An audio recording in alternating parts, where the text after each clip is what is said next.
Olá, meu amigo, seja muito bem-vindo mais uma vez. Eu quero dar sequência com você ao nosso estudo dos segurados da Previdência Social. Estamos ainda no segurado obrigatório. Vamos dar sequência aqui no nosso quarto, que é o contribuinte individual. Então, contribuinte individual é o segurado que, como contribuinte individual, não se enquadra em outra forma de segurado obrigatório e que exerça atividade remunerada abrangida pelo regime geral de previdência social. São eles, entre outros, e aqui a gente vai entrar em alguns dos contribuintes individuais que a lei define, tá bom? Então vamos lá. O primeiro item: pessoa física, proprietária ou não, que explora atividade agropecuária a qualquer título em caráter permanente ou temporário, em área superior a 4 módulos fiscais, ou quando em área igual ou inferior a 4 módulos fiscais, ou atividade pesqueira, com auxílio de empregados, ou por intermédio de prepostos. Olha lá, bem específico, né? Então, esse é um tipo de contribuinte individual. O segundo ponto são pessoas físicas, proprietário ou não, que exploram atividade de extração mineral, garimpo em caráter permanente ou temporário, diretamente ou por intermédio de prepostos, com ou sem auxílio de empregados, utilizados a qualquer título, ainda que de forma não contínua. Item 3, ministro de confissão religiosa e o membro de instituto de vida consagrada, de congregação ou de ordem religiosa. O que é importante que você faça aqui? Entenda que faça anotação principalmente dos pontos chaves. Esse item 3, ministro de confissão religiosa, ele entra como um contribuinte individual. Vamos lá, item 4, brasileiro civil que trabalha no exterior para organismo oficial internacional do qual o Brasil é membro efetivo, ainda que lá domiciliado e contratado, salvo quando coberto por regime próprio de previdência social. Item 5. Desde que receba a remuneração decorrente de trabalho na empresa, olha lá. Item, o primeiro aqui, né? O empresário individual e o titular de empresa individual de responsabilidade limitada urbano-rural. Então, empresário individual e o titular de empresa individual de responsabilidade limitada urbana e rural. Esse é o contribuinte individual. 2. O diretor não empregado e o membro de conselho de administração de sociedade anônima. Lembra que nós ainda estamos falando dos segurados obrigatórios, né? Estes daqui, ele entra na categoria de contribuinte individual e são obrigatórios. 3. O sócio de sociedade em nome coletivo. E 4. O sócio solidário, o sócio gerente, o sócio cotista e o administrador. Quanto a este último, quando não for empregado em sociedade limitada, urbana ou rural. Então, sócio solidário, gerente, cotista e o administrador. E sendo esse último, né, o administrador, quando não for empregado em sociedade limitada, urbana ou rural. Vamos lá. Item 6. Associado eleito para o cargo de direção em cooperativa, associação ou entidade de qualquer natureza ou finalidade, bem como o síndico ou administrador eleito para exercer atividade de direção condominial. Olha que interessante. Desde que receba a remuneração. Uma coisa que eu quero destacar aqui com você. Nessa questão da remuneração, nessa questão também do síndico, né, que receba a remuneração, ele vai entrar como contribuinte individual se ele, ao exercer a atividade de síndico, tem algum tipo de... ele receba alguma coisa, algum tipo de remuneração. Se ele não receber nada, ele não entra nessa categoria. E existe até um julgado que se o síndico recebe apenas o desconto da sua mensalidade ali, da sua cota condominial, ele se enquadra assim como contribuinte individual. Ainda que esse valor seja simbólico ali, apenas um desconto, mas basicamente ele está recebendo por sua atividade. Então ele entra assim como contribuinte individual, devendo ser um segurado e entrando aqui na lista dos segurados obrigatórios da Previdência Social. Vamos lá. 7. Quem presta serviço de natureza urbano-rural em caráter eventual a uma ou mais empresas sem relação de emprego. Como exemplo, podemos citar um eletricista que vai até uma empresa prestar o serviço de conserto elétrico em um determinado equipamento. Ele foi contratado pela empresa para prestar aquele serviço. Então ele entra aqui como contribuinte individual. 8. Pessoa física que exerce por conta própria atividade econômica de natureza urbana com fins lucrativos ou não. Então é pessoa física e exerce ali por conta própria, né? Ele não tem ninguém que intermedia, não tem ninguém que ali coordena o trabalho dele, ele trabalha por conta mesmo. Ele entra aqui na categoria de contribuinte individual e é também um segurado obrigatório da Previdência Social. São exemplo, dentista, médico, advogado, que mantém seus consultórios e lá exercem suas atividades. São também os taxistas, motoristas de aplicativo bombeiro, hidráulico, faxineiras que trabalham por conta própria, não estando vinculados a emprego. Então, a pessoa trabalha por conta, ela entra aqui nessa categoria de contribuinte individual. 9. Cooperado de cooperativa de produção que, nesta condição, presta serviço à sociedade cooperativa mediante remuneração ajustada ao trabalho executado. 10. Microempreendedor individual, o famoso MEI, né? Ele entra aqui como contribuinte individual. De que tratam os artigos 18A e 18C da Lei Complementar número 123 de 2006, que opte pelo recolhimento dos impostos e contribuição abrangidos pelo Simples Nacional em valores fixos mensais. Então, o MEI poderá ter apenas um empregado que receba no máximo um salário mínimo ou piso salarial da categoria. Tem uma série de vantagens por ser MEI, né? Que diz respeito à burocracia principalmente e recolhimento de contribuições previdenciárias. Esse tema vai ser tratado aí em um outro momento da nossa aula, mas o MEI ele entra como contribuinte individual. Então, vamos lá. É bom ressaltar que o Decreto 3.048 traz uma lista exemplificativa de trabalhadores que se enquadram nessa condição. Vamos lá, artigo 9º, parágrafo 5º. Aquele que trabalha como condutor autônomo... Vamos lá, item 1, vamos lá, vamos com calma. Artigo 9º, parágrafo 5º, inciso 1º. Aquele que trabalha como condutor autônomo de veículo rodoviário, inclusive como taxista ou motorista de transporte remunerado, privado e individual de passageiros, ou como operador de trator, máquina, de terraplenagem, colheitadeira e os assemelhados, sem vínculo empregatício. Perceba que este item 1 foi dado pelo decreto número 10.410 de 2020. Então, isso que nós estamos estudando aqui está muito atualizado. Em 2020, nessa nova formulação aí do direito previdenciário, esse momento de reforma, as novidades, esse item faz parte dessas novidades. E vamos falar aqui de outras questões também do contribuinte individual. Então, ele é o que exerce atividade profissional, sem vínculo de emprego, sendo proprietário, coproprietário ou promitente comprador de um só veículo, a exemplo do motorista de caminhão que realiza fretes e carretos, ou até mesmo dos motoristas de aplicativo. Então, se ele tem ali o seu veículo de trabalho, faz ali o seu trabalho com um veículo só, ele entra nessa categoria de contribuinte individual. Então, o médico participante do programa Mais Médicos, instituído pela Lei 12.871 de 2013, enquadra-se como segurado obrigatório do regime geral, na condição de contribuinte individual. Isso aqui pode cair na sua prova, se perguntar essa questão do médico, o programa Mais Médicos, ele entra na categoria de contribuinte individual. Já encerramos aqui a questão do contribuinte individual. Ele é simples, nós falamos tudo aqui que tem na lei, você pode ficar tranquilo que é isso que vai cair. Então reveja, se precisar mais uma vez, menos de 10 minutos, nós encerramos aí a questão do contribuinte individual, que certamente vai cair na sua prova também, né? E nós vamos aqui, ainda nos segurados obrigatórios, nós vamos para o último, né? Que é o segurado especial. Segurado especial.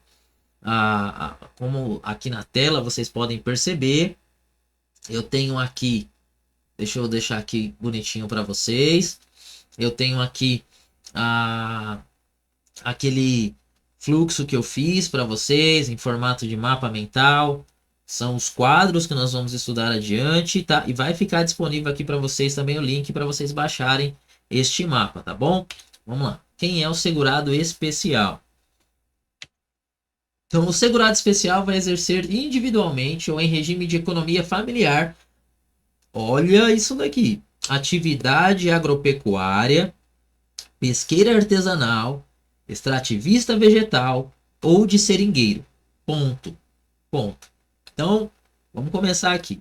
Segurado especial, ele precisa estar dentro disso que nós estamos falando aqui. Ou ele vai ser exercer individualmente um regime de economia familiar, atividade de agropecuária, pesqueira artesanal, extrativista vegetal ou de seringueiro. Então, se não for nenhuma dessas, ele não é um segurado especial. E se for uma dessas, ele é um segurado especial. Tá bom? Olha lá. O conceito para segurado especial consta da Constituição Federal, artigo 195, parágrafo 8º. Então vamos lá. Diz assim: o produtor, o parceiro, o meeiro, o arrendatário rurais e o pescador artesanal, bem como os respectivos cônjuges que exerçam atividade em regime de economia familiar, sem empregados permanentes, contribuirão para a Seguridade Social mediante a aplicação de uma alíquota sobre o resultado da comercialização da produção e farão jus aos benefícios nos termos da lei. Então, regime de economia familiar se caracteriza pela atividade em que o trabalho dos membros da família é indispensável à própria subsistência e ao desenvolvimento socioeconômico do núcleo familiar, e é exercido em condições de mútua dependência e colaboração, sem a utilização de empregados permanentes. Essa é aquela situação onde a própria família é quem executa todas as atividades. Então, a esposa, os filhos, o marido, então tudo que acontece ali naquele ambiente, seja ali naquelas hipóteses que nós já falamos, né? Tá aqui, ó. Seja em atividade agropecuária, pesqueira artesanal, extrativista vegetal ou de seringueiro, quando a família, esse regime de economia familiar é onde a própria família administra esse negócio.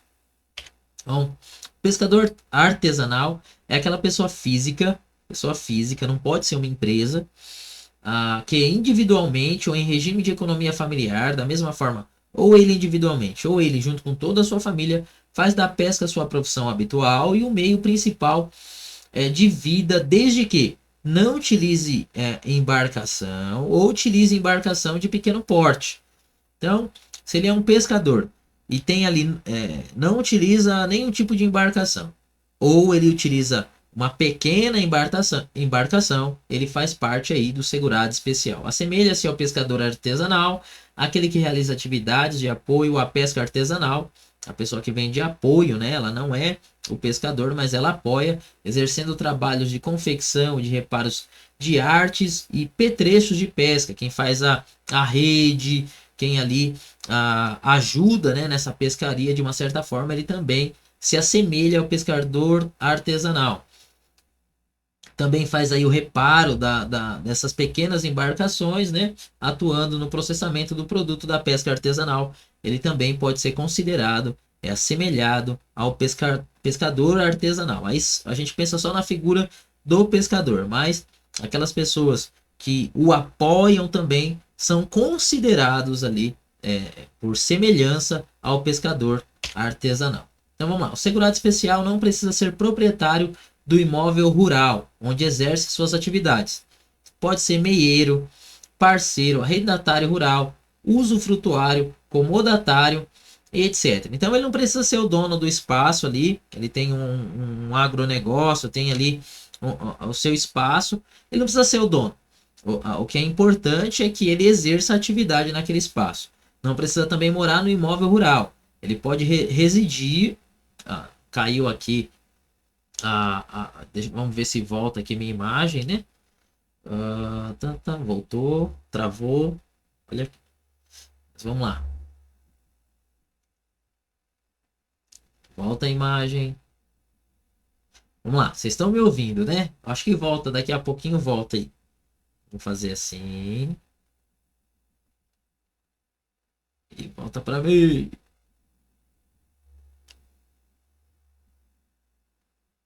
Vou ver se você volta. Só para ver se você volta. Ficou meio lento, mas vamos continuar aqui.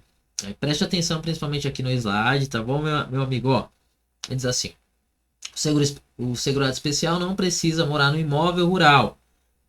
Ele não precisa ser dono, mas ele também não precisa morar. Contudo, ele precisa morar próximo ao local onde ele exerce a sua atividade, tá bom? Então ele precisa morar ali na proximidade. É importante isso. Ele pode residir em aglomerado urbano próximo ao imóvel rural, inclusive numa cidade limítrofe, né? Numa cidade vizinha. Isso não traz nenhum prejuízo para ele. Vamos lá. Enquadramento como segurado especial após a Lei 11.718 de 2008. É importante que você leia essa tabela. Nós não faremos a leitura aqui junto, mas dê um print e faça a leitura dela. Eu vou deixar, como eu falei, né? Vai estar disponível aqui para vocês todo esse material. Mas vamos lá. Quais são as condições? Produtor, que seja proprietário, usufrutuário, possuidor, assentado, parceiro, meieiro, outorgado, comodatário ou arrendatário rural. Isso para as atividades exploradas agropecuária, seringueiro, extrativista. Então, você precisa ler esse quadro com calma. Não é o objetivo também dessa nossa aula se aprofundar nisso daqui. Tem chance disso cair na sua prova? Tem chance sim.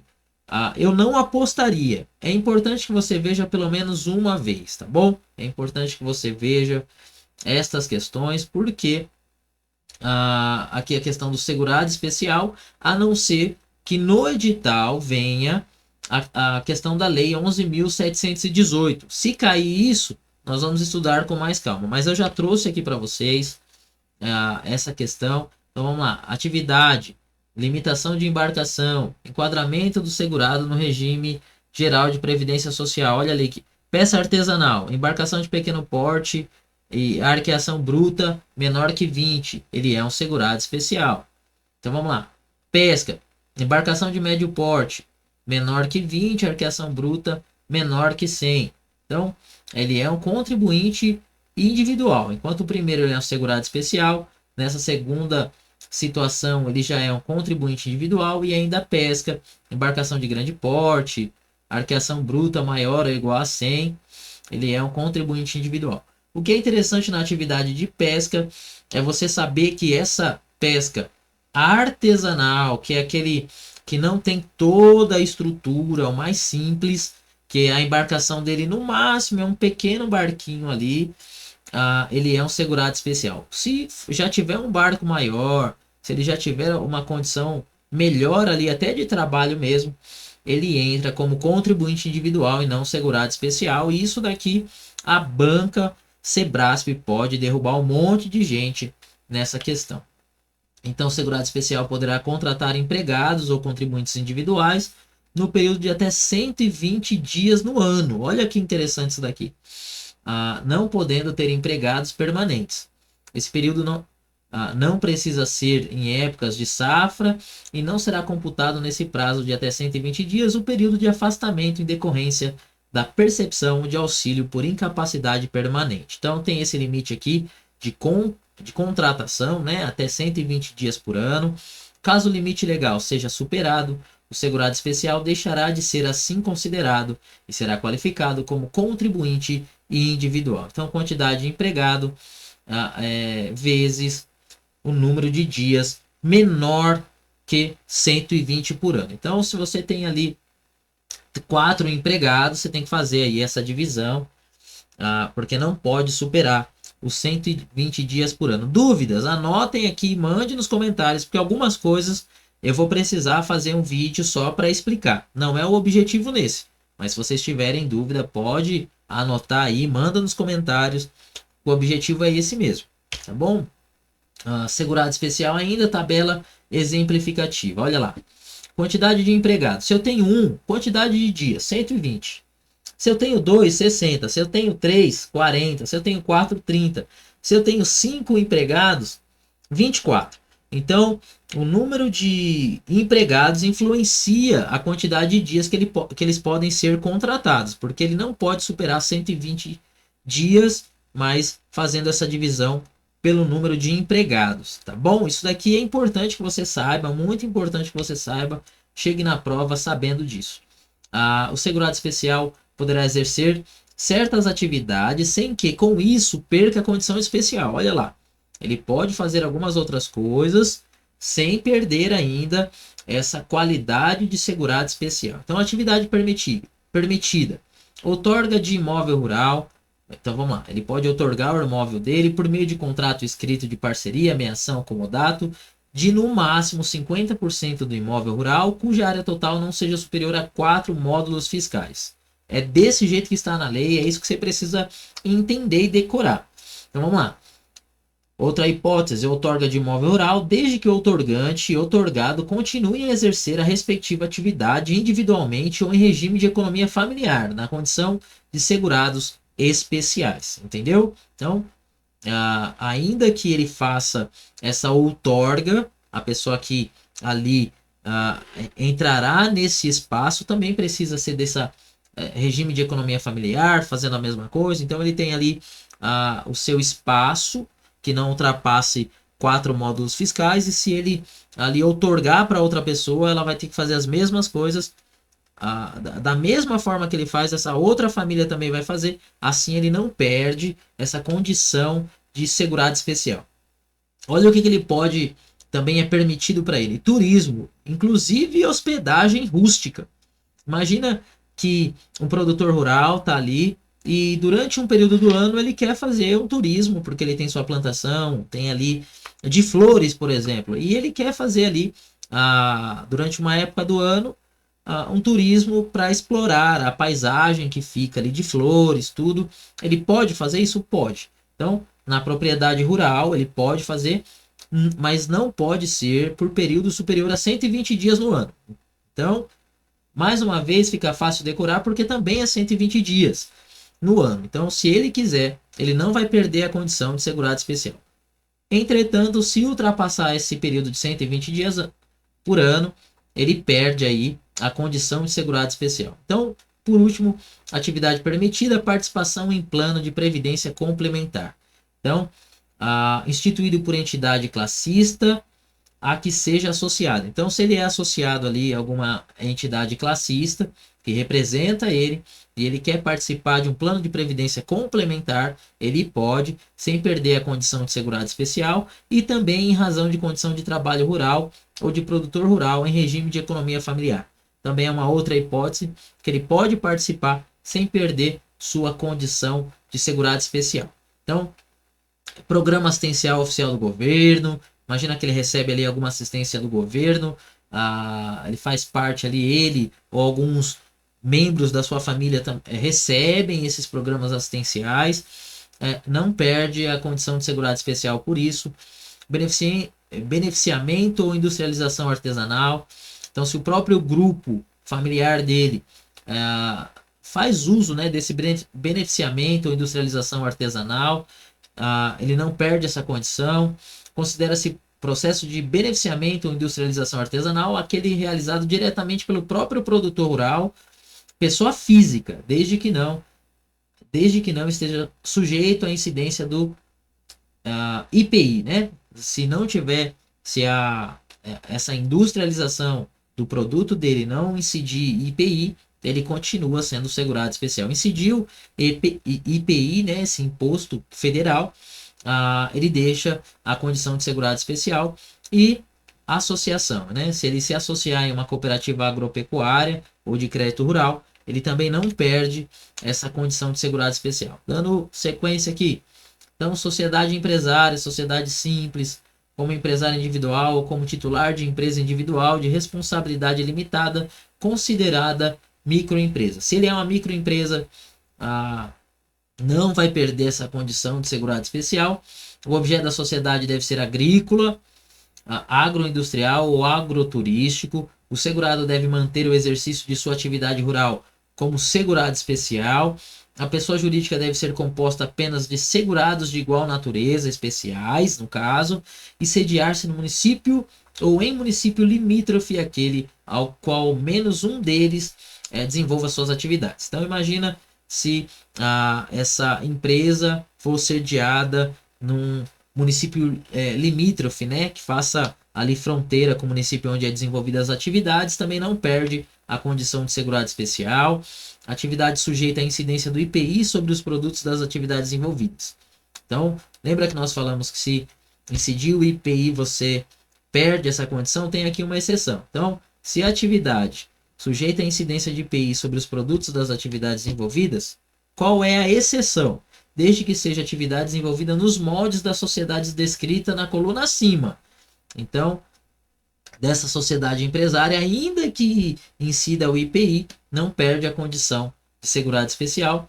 Participação em programas e ações de pagamento por serviços ambientais. Então, isso daqui é específico da Lei 14.119 de 2021, atualizadíssimo, né? Uma lei de 2021.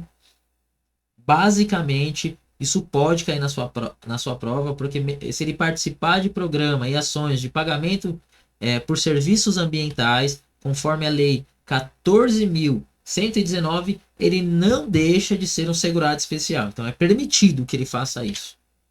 Segurado especial poderá ter rendimentos que não o desqualificam como especial. Benefício por pensão por morte, olha lá.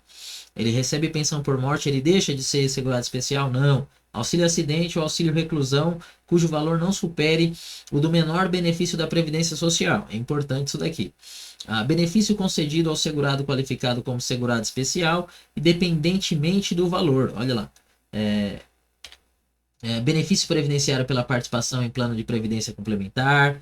Exercício de atividade remunerada em período de entre-safra. Ele está ali na entre-safra e ele quer fazer um outro tipo de atividade remunerada. Pode, claro que pode. Mais uma vez, desde que no limite de 120 dias corridos ou intercalados do ano civil. Então não pode passar de 120 dias no ano. Exercício de mandato eletivo de dirigente sindical de organização da categoria de trabalhadores rurais.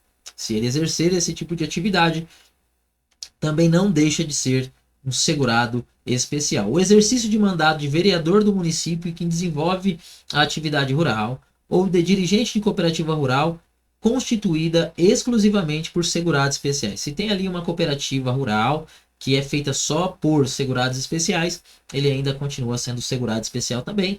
Então, parceria ou meação outorgada na forma e condição estabelecidas no inciso 1 do parágrafo 8º do artigo 11 da Lei 8.213 de 91. É importante registrar que o segurado especial poderá perder a sua qualificação como especial se incorrer em certas situações. Olha aqui, quando que ele vai deixar de ser especial? A contar do primeiro dia do mês, se ele não respeitar as condições para o exercício das atividades de agropecuária, extrativismo vegetal e de látex, como a pesca artesanal. Então, deixou de cumprir ali os requisitos, né, de extrativismo, ele ultrapassar os limites que a lei impõe, ele deixa de ser considerado segurado especial no primeiro dia do mês. Então, assim, no primeiro dia, ele já é desconsiderado segurado especial.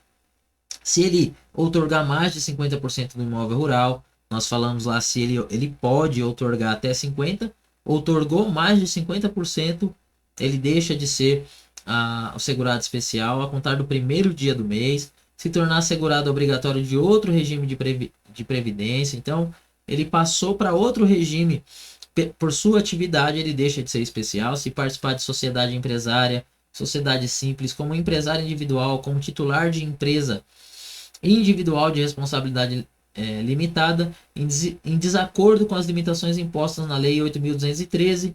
Então, basicamente, ele vai ser excluído no primeiro dia do mês quando ele não cumprir esses requisitos. Então, o primeiro quadro aqui, ele vai falar a contar do primeiro dia do mês que acontecer estes atos. O segundo quadro vai contar a partir do primeiro dia do mês subsequente.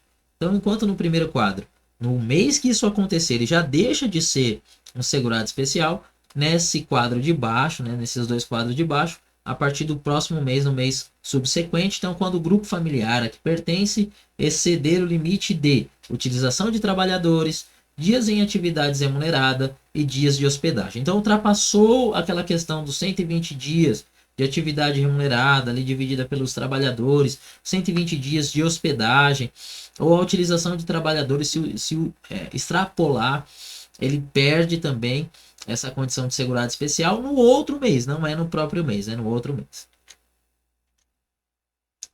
Ok, terminamos aqui os obrigatórios, muito rápido, isso é um resumo mesmo, mas com tudo que pode cair na sua prova, nós estamos falando, tudo mesmo. Aqui a matéria está completa. Muito provavelmente, se você fizer um outro cursinho, vai demorar basicamente aí um tempinho razoável para você ver tudo isso. Aqui você já está vendo, mas não basta só ver. Você vai precisar ler o decreto, depois também as leis irmãs ali, né? É importante que você leia também. Mas aqui você já está vendo de tudo. Muito provavelmente ao sair dessa aula, não se preocupe com aprender. Lembra que eu falei? Agora é receber conteúdo. Volta aqui minha imagem. Volta a imagem. Vamos lá. A gente vai entrar agora. Não se preocupe com a imagem não. A imagem volta sozinha. Se eu estiver travando aí também, meu objetivo não é aparecer para você também não. Meu objetivo aqui é que você preste atenção no conteúdo. Olha lá, eu tô travado, né? Eu tô vendo que eu tô travado. Mas vamos lá. Nós vamos agora. Lembra que nós falamos que existem dois tipos de segurados da Previdência Social. Os obrigatórios, que nós encerramos eles, os obrigatórios são 5. Vamos lembrar eles? Fazer aqui uma lembrança. Eita, eu vou voltar tudo mesmo. Vamos lá. São 5. 5 obrigatórios. Quais são? Empregado, nós já estudamos sobre os empregados, sobre o empregado doméstico, sobre o trabalhador avulso, sobre o contribuinte individual e terminamos agora o segurado especial. Certo? Agora, então tá aqui esse quadro. Então, essa parte de baixo aqui, ó, os obrigatórios nós já encerramos. Agora nós vamos para os segurados da Previdência Social facultativos. Facultativos. Tá bom? Então, lembrando, quem são os obrigatórios? A própria lei vai definir quem são os obrigatórios e os facultativos também.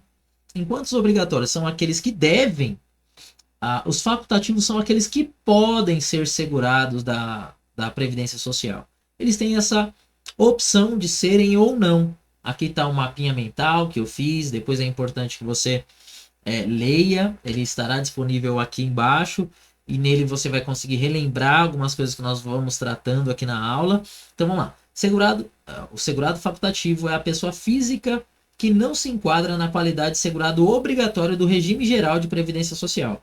Tampouco figura como segurado obrigatório de regime próprio de previdência social e que por vontade própria a pessoa quer filia-se ao regime geral de previdência social a fim de obter proteção previdenciária do Estado. A pessoa ela não faz parte de nenhum dos regimes que nós falamos até agora, nem de um regime próprio, mas ela quer ser segurada do regime geral de previdência social. O que ela faz? Ela opta, e aí tem a definição da lei, tem como isso deve acontecer, e ela pode sim. Quem pode fazer isso? É isso que nós vamos estudar agora. Quem pode ser um segurado facultativo da Previdência Social, como... Então vamos lá, o artigo 8.213 de 91, o artigo 13, diz: é segurado facultativo o maior de 14 anos que se filia ao regime geral de Previdência Social, mediante contribuição, desde que não incluídas nas disposições do artigo 11. Então, o maior de 14 anos, conforme a lei. Então vamos lá. Decreto 3.048, artigo 11 também. É segurado facultativo, já vai dizer aqui, o maior de 16 anos de idade que se filiar ao regime geral de previdência social mediante contribuição, desde que não esteja exercendo atividade remunerada que o enquadre como segurado obrigatório da previdência social. Se ele já recebe ali algum tipo de remuneração que o enquadre como obrigatório, nem se discute se ele é facultativo ou não. Aqui a gente está falando daquele que não não faz parte daquele rol que nós já tratamos como segurado obrigatório. Já tratamos do obrigatório. Agora aqui é o facultativo. Então vamos lá. Embora conste do artigo 13 da Lei 8.213 que o maior de 14 anos poderá se filiar ao regime geral de previdência social como segurado facultativo, a idade mínima a ser observada para tal filiação é 16 anos. Eu fiz questão de trazer isso daqui porque isso pode pegar na sua prova e esse tipo de coisa todas as bancas adoram, né? 14 ou 16, ali diz 14, ali diz 16. A idade é 16 anos, porque de 14 anos em diante, o menor ele até pode ali trabalhar, né? Mas não é trabalho, ele vai ser um aprendiz. Ele não é um trabalhador ainda. A legislação não permite trabalho para menor de 16 anos. Ele entra como menor aprendiz. Então, nessa condição, se conta como segurado facultativo aquele de 16 anos em diante. Essa é a idade que você deve observar para ser segurado facultativo. Isso vai cair na sua prova. Isso vai cair na sua prova. Então guarde aí, anote. Para filiação maior de 16 anos, tá bom? O artigo 7º do inciso 33 da Constituição, introduzido pela Emenda Constitucional 20 de 98, proíbe qualquer trabalho de menor de 16 anos, salvo na condição de aprendiz, a partir de 14 anos. Então, essa é a emenda constitucional que proíbe que de 14 anos até os 16 você possa ali exercer qualquer tipo de trabalho. A Constituição Federal, no artigo 201, parágrafo 5º, diz: é vedada a filiação no regime geral de previdência social na qualidade de segurado facultativo a pessoa participante de regime próprio de previdência. Então, se a pessoa já faz parte de um regime próprio de previdência, né, de previdência, se ela já faz parte de algum regime próprio, ela não vai fazer parte, ela não pode ser facultativa, porque ela já faz parte de um. Então, facultativo sempre vai ser quando não há nenhum outro, tá bom? Segurado facultativo, então, a pessoa que tem mais de 16 anos, anotou?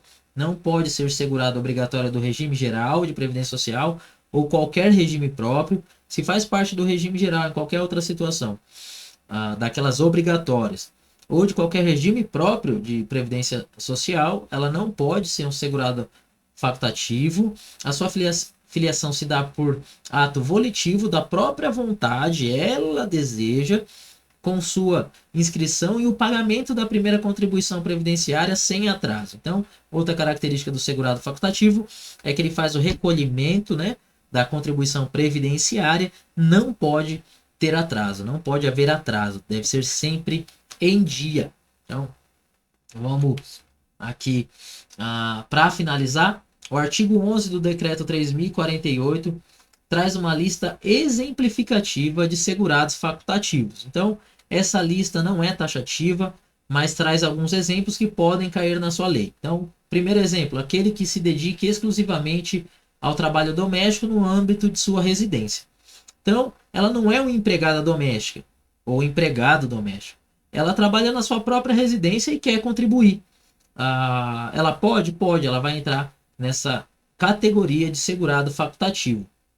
E olha que isso foi incluíram em 2020, também bem novo, né? Isso pode cair na sua prova. O síndico de condomínio, quando não remunerado. Lembra que quando nós falamos que se ele for remunerado, ainda que remunerado apenas com a cota de desconto da sua taxa condominial, ele entra nos obrigatórios. Aqui, neste caso, se ele não recebe nenhuma remuneração, ele pode sim ser um segurado, mas ele entra nessa condição de facultativo. 3. O estudante. 4. Brasileiro que acompanha cônjuge que presta serviço no exterior. Então, o brasileiro acompanha algum cônjuge ali prestando serviço fora do Brasil, ele pode contribuir como facultativo. Olha lá, o 5. Aquele que deixou de ser segurado obrigatório da Previdência Social. Deixou de ser obrigatório, não está ali sendo segurado, ele pode entrar aqui como facultativo. 6. O membro de conselho tutelar que trata o artigo 132 da Lei 8.069 de 90, quando não esteja vinculado a qualquer regime de previdência social. 7. O estagiário que preste serviço à empresa nos termos do disposto na Lei 11.788. O estagiário, a lei ali não obriga a empresa que contrata estagiário não tem nenhuma obrigação, então ele não é obrigatório, né, de fazer o recolhimento das verbas para a Previdência Social, né? Mas ele pode, de livre e espontânea vontade, sim, ser um segurado, mas ele entra na categoria do facultativo. 8. O bolsista que dedique em tempo integral à pesquisa, curso de especialização, pós-graduação, mestrado ou doutorado no Brasil ou no exterior, desde que não esteja vinculado a qualquer regime de previdência social. Mais uma vez, não está vinculado, ele pode. Ó, 9. O presidiário que não exerce atividade remunerada e nem esteja vinculado a qualquer regime de previdência social. Mesmo presidiário, pode? Pode. 10. O brasileiro residente ou domiciliado no exterior. Pode? Pode. O segurado recolhido à prisão sobre regime fechado ou semiaberto, que nesta condição presta serviço dentro ou fora da unidade prisional, a uma ou mais empresas, com ou sem intermediação da organização carcerária ou entidade afim, ou que exerça atividade artesanal por conta própria. Pode? Claro que pode. O atleta beneficiado por Bolsa Atleta, e tem 12, né? Não filiado ao regime próprio de Previdência Social ou não enquadrado em uma das hipóteses prevista no artigo 9º do Decreto 10.410 de 2020. Aqui é um rol exemplificativo, aqui traz... o que é importante que você entenda. O segurado facultativo é aquele que não faz parte do regime geral, não é um dos obrigatórios, não é também do regime próprio, né?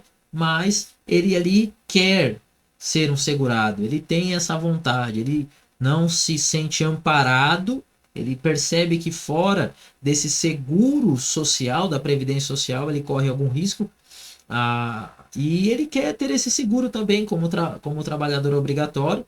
Ele também trabalha, como a gente percebe aqui nos exemplos, ainda que seja aquela pessoa que se dedique exclusivamente para o trabalho doméstico, ela pode ser segurada sim, só que ela entra nessa categoria do segurado facultativo. É isso, meu amigo. Terminamos aqui a questão dos segurados obrigatórios e facultativos. Mais uma vez aí a aula girando em torno de 40, 45 minutos. Essa é a ideia. Eu peço que você se inscreva no nosso canal para conseguir aí acompanhar os próximos vídeos. Tenho certeza que você vai aprender muito. Então, vou deixar disponível aqui para vocês no link tanto esses slides quanto o mapa mental. A minha sugestão é que apenas com o mapa mental tem todo o conteúdo que tem no slide. O slide eu fiz apenas para eu conseguir desenvolver um pouco melhor aqui com você, mas olhando o mapa mental, eu fiz uma definição boa para você no celular mesmo. Pega o celular, dá um zoom e vai lendo ali cada um deles. Então tá, os 5 obrigatórios, os facultativos, todos os slides que tem aqui, tem um quadrinho lá no mapa mental para você conseguir acompanhar. Um forte abraço, Deus abençoe e até o próximo.